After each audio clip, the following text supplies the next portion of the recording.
Това, че обичаш жената до себе си и че се съобразяваш с нея, с нейните желания, не те прави мъж по човек. Напротив, правите супер готин мъж, кажа. Аз не знам какво е щастие.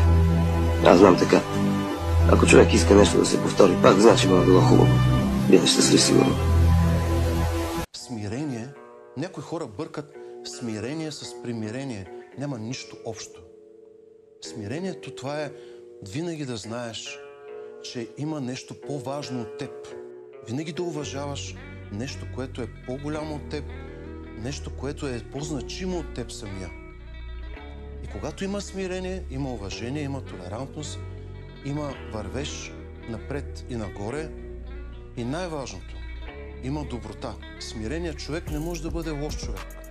Но разбрах, че всъщност в един момент май хората ме търсят само за забава и когато аз имам нужда просто от някой, с когото да помълча, видях, че то няма с кой. Много е трудно да се изправиш. Болезнено е, трудно е, по някой път ти се струва абсолютно невъзможно.